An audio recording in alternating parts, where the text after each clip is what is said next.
The royal family rocked by the release of Paul Burrell's bombshell new book. We're going to analyze the biggest claims and work out what's fact and what's fiction in this episode where I team up with Brittany, editor of the Royal News Network. But the most recent revelation that the Daily Mail serialized from this new book, A Royal Insider, was headlined, "I'd like to see my Platinum Jubilee. Can you keep me alive for that?" And this is Paul Burrell, who, remember, still has many close contacts who continued to work for the late Queen Elizabeth II until her dying days, describing in quite intimate details what happened, but also, very significantly, the chill at Balmoral when Prince Harry arrived after her death, even without Meghan Markle. Let me take you through some of the key extracts from this part of the book. Paul Burrell writes, after her own diagnosis just a few months later, the Queen swore everyone to secrecy. Only her immediate staff were informed. Her pages, her footmen, and her dressers were included in the circle of trust and did not tell a soul. As far as the family was concerned, everything was fine. But the doctor's prognosis gave her only until Christmas. The Queen's response, God bless her, typically understated. Well, that's a shame, because next year is my Platinum Jubilee year, and I'd quite like to have seen that. Can you keep me alive for that? She endured blood transfusions and scrupulously followed doctor's orders, giving up her much-loved gin and tonics and martinis, and instead having apple juice and tomato juice on a Sunday as a treat to help her extend her life. Now, I actually know what Paul Burrell is reporting here is a fact, because I remember in the weeks before the Platinum Jubilee, walking down Oxford Street in London, just past Marble Arch, bumping into a friend of the late Queen Elizabeth II who had been very close to the Queen Mother. And she just told me, Dan, that the Queen's getting young blood. And it was these blood transfusions which did perk her up immediately. And we were so shocked to see the Queen go and open the Elizabeth line at Paddington Station. And that was a sign, oh my goodness, maybe she will be able to get through the Jubilee. Paul Burrell goes on. They kept her alive to witness this landmark in her reign, but she, through it all, knew that she was dying. Her family were told in the final few months. She had intentionally kept them out of the loop as she didn't want them to worry. She was also concerned that her illness might open the door to a regency. This was abhorrent to her. She wanted to rule to the end and definitely did not want to be a sick queen with a regent ruling. At the very end, she had good and bad days. There were some days when she couldn't get out of bed, but she always made an effort. Throughout her life, lunch was at 1 p.m, tea at 5 p.m, and dinner at 8:15 p.m. whenever possible. But she stopped going for meals in the dining room. Instead, she was having trays of food delivered to her room, and she was eating very little. The monarch was fading away in front of the nation's eyes. Her dresses weren't fitting properly, and she was looking paler and thinner. I think we all knew it was inevitable. Then, this is after her death, Burrell has insight about what happened in those very difficult hours where Meghan was uninvited to Balmoral. And he writes, Harry came through the doors of Balmoral as though he was expecting to be embraced and welcomed back into the fold, and he was sadly disappointed. He arrived late that night and was met by a total glacial front from his family. Balmoral was an iceberg. He was no longer a working royal, and he was not trusted by the family. Cold and calculating this might appear, but this is the way the Windsors work. They freeze people out, even their own, to preserve the continuity of the family. They will turn against you if you do not follow the party line and do not accept the rules and regulations of the system. Prince Harry knew those rules well. He had been taught them. He was born into the institution. That night in September, Harry joined some of his family for a somber dinner and must have realized the power of the throne had shifted. The atmosphere was Arctic. He went to bed early and got up the next morning before anyone else was awake, but when he went down to breakfast, nothing was ready. Meal times are run to a strict timetable, and Harry wanted breakfast too early.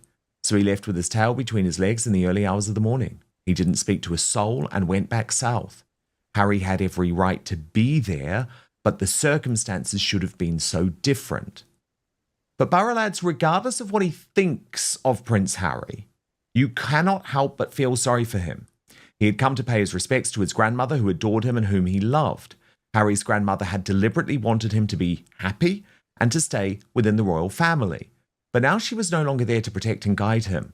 They were all too busy to think about Harry's pain. There was no one there for him, no one to embrace him or understand how he was feeling. It must have been a strange and difficult time for him. Despite everything, I still wish Harry and Meghan happiness. If Harry's marriage were to flounder, which I believe may be inevitable, he will return to England to seek refuge.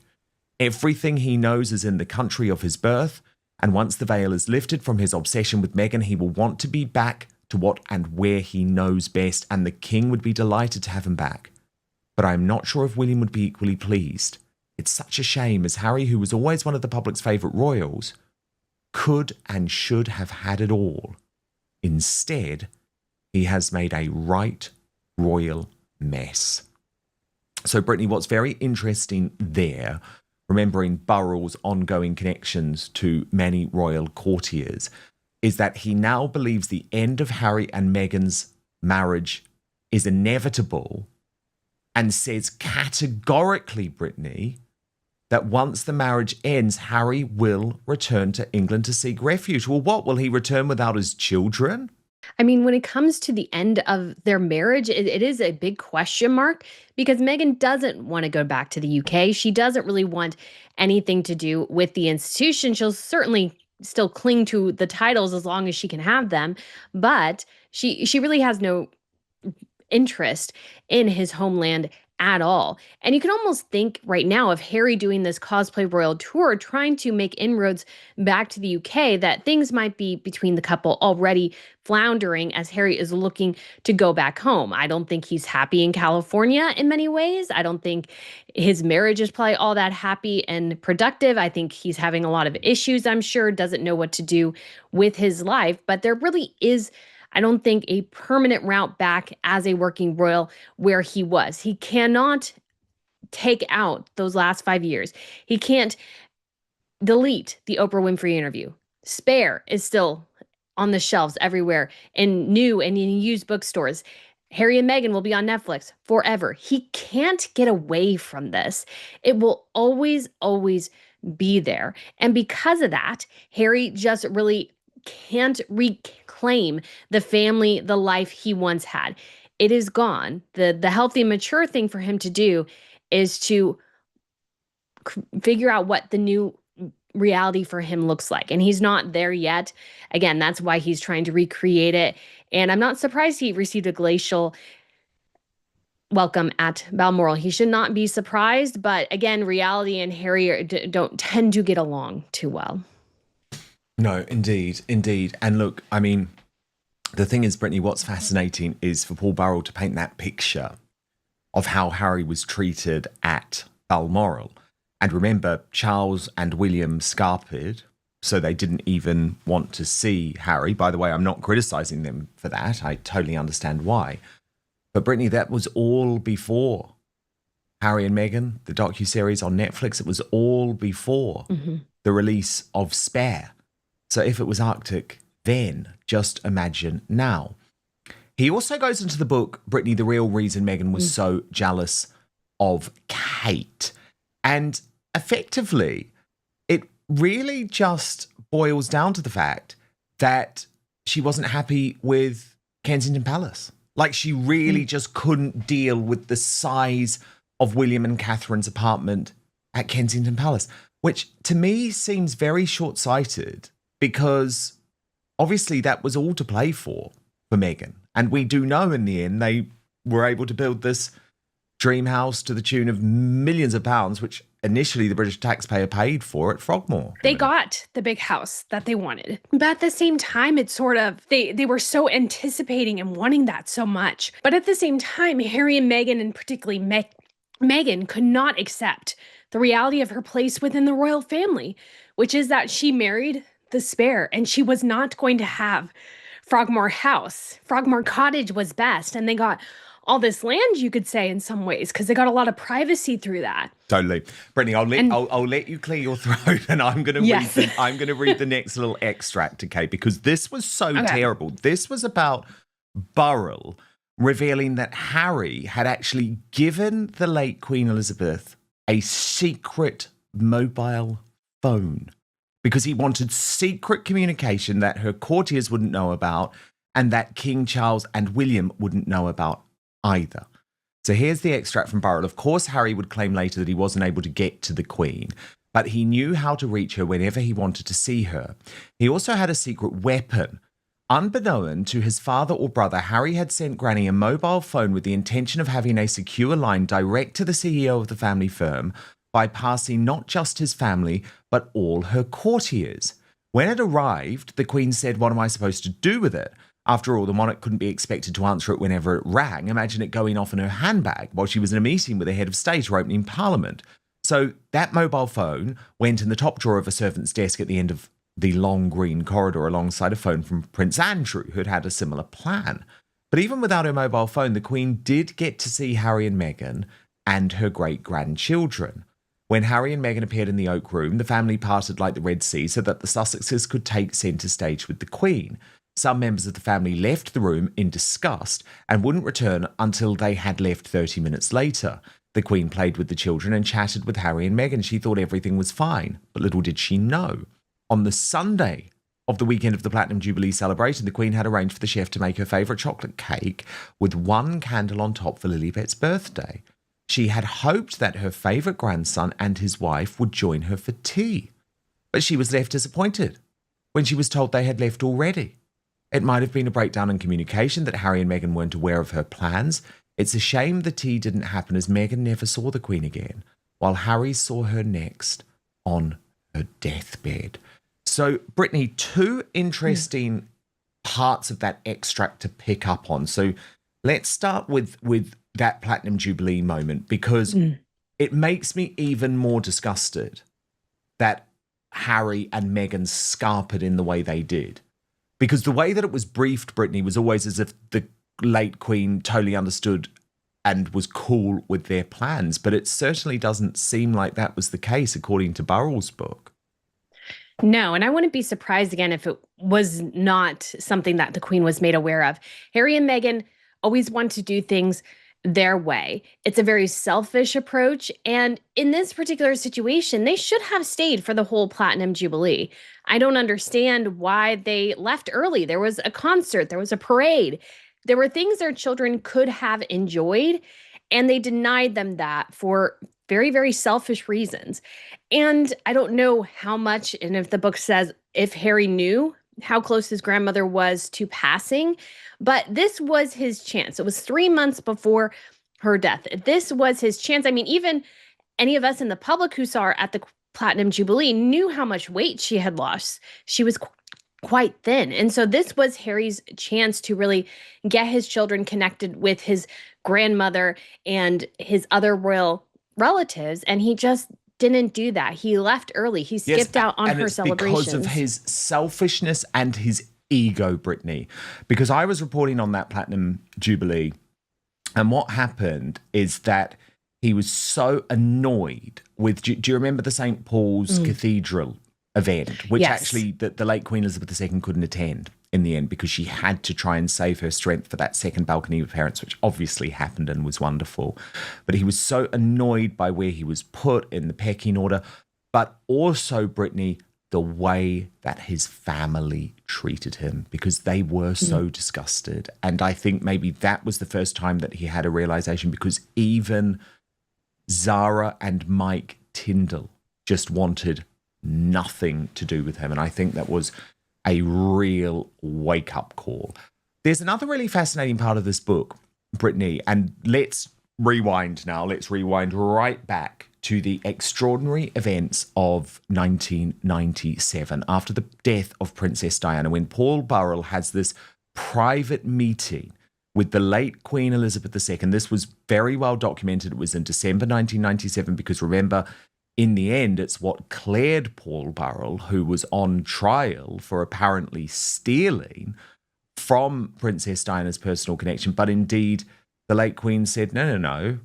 Burrell told me that he was doing this in this December 1997 meeting, and the trial collapsed. In this book, Paul Burrell, the late Princess Diana's butler, has claimed that the Queen warned him to beware of sinister secret forces of which even she did not know in the wake of Princess Diana's death. This from Tom Sykes of the Royalist Substack. He, of course, believes that Princess Diana was murdered.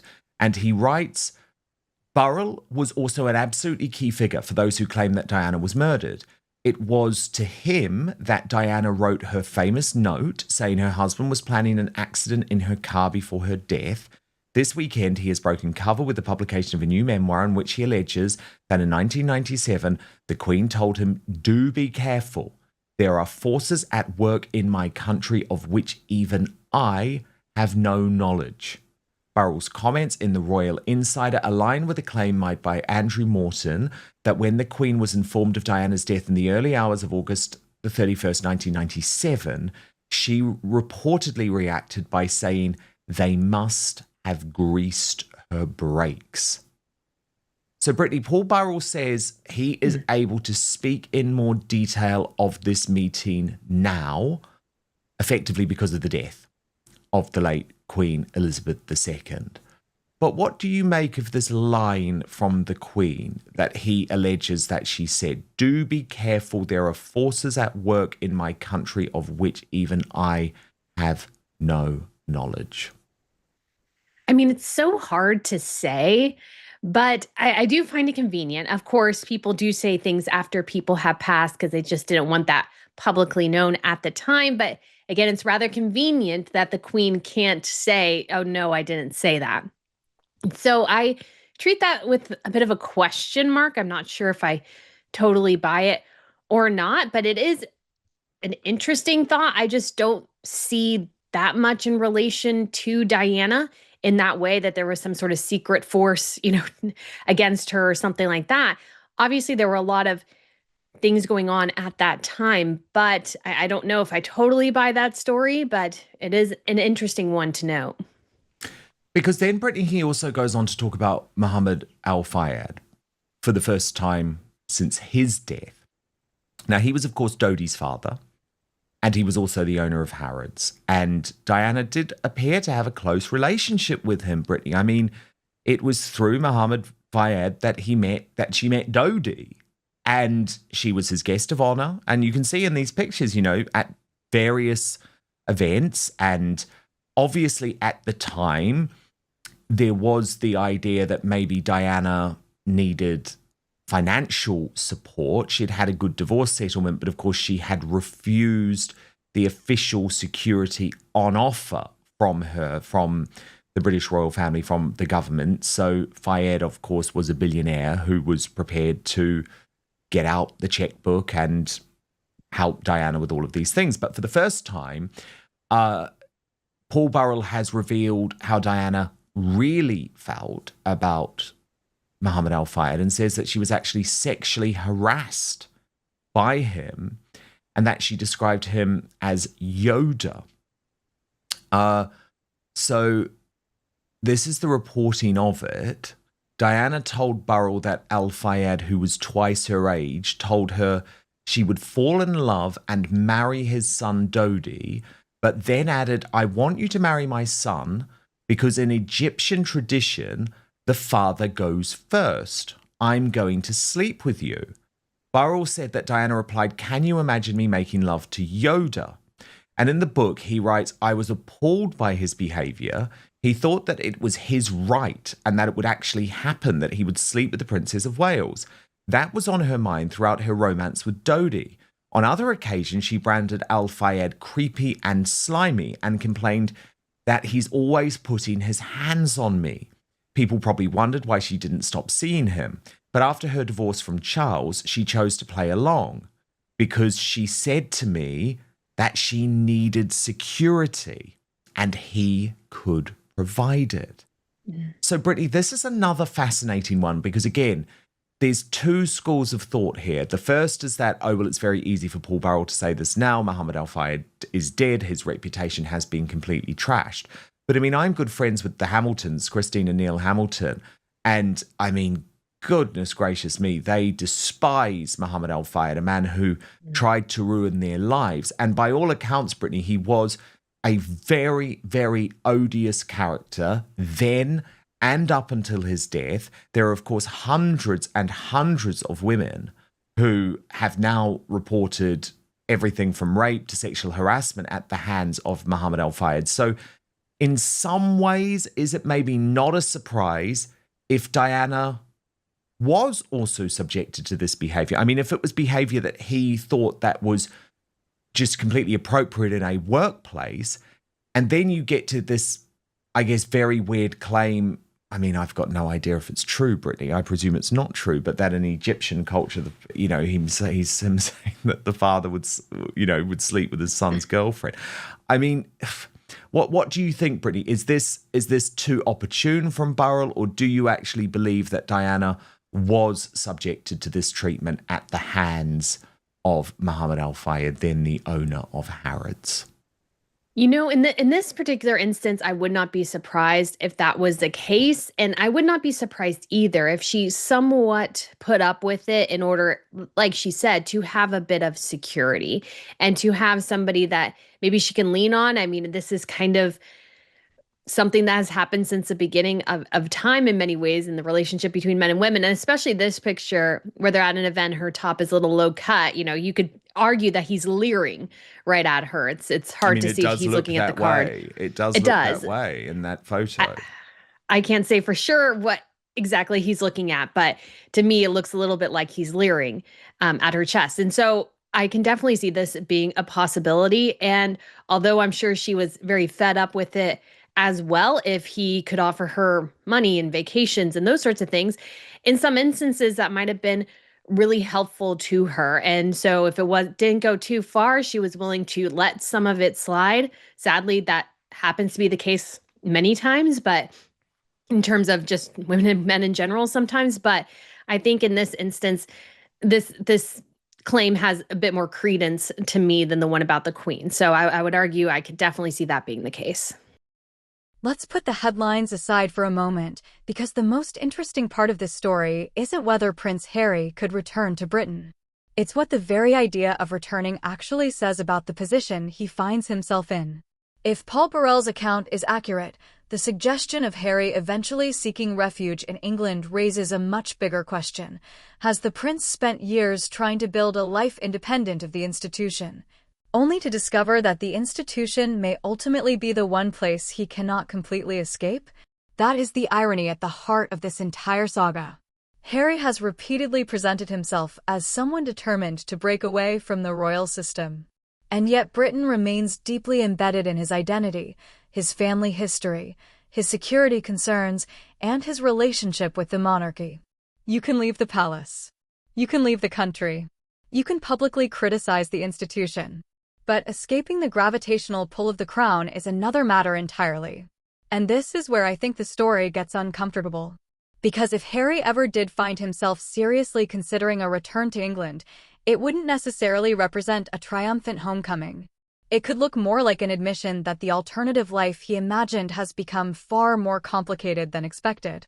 That doesn't mean every difficulty in Harry and Meghan's life can be blamed on their decisions. It also doesn't mean claims made by royal insiders should automatically be treated as established fact.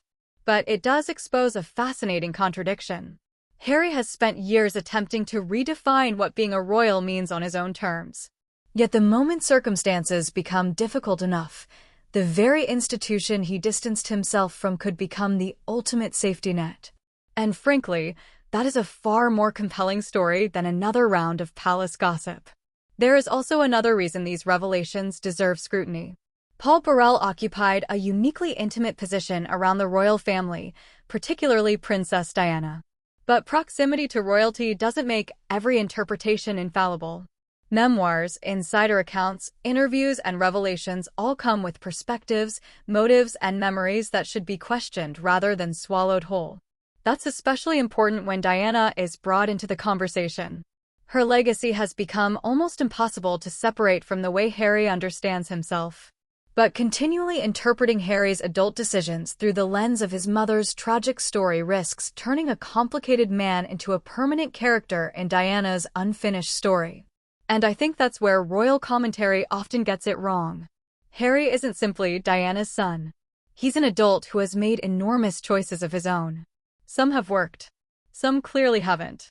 And if the idea of returning to England ever became a genuine possibility, the most revealing question wouldn't be whether Britain would take him back. It would be, what would Harry actually be returning to? A family? A country? A royal institution he once rejected? Or a version of himself that he has spent years trying to leave behind? Because there is a potentially brutal twist here. What if the ultimate refuge Harry is searching for isn't England at all, but the acceptance that comes from the very family and institution he believed he could live without? And if that day ever comes, the question won't simply be whether the royals welcome him home. It will be whether they can trust him with the door. So what do you think? Would a return to England represent Harry finally coming home, or would it prove that walking away from the monarchy was never as permanent as it appeared? That answer could change how we understand the entire Harry and Meghan story.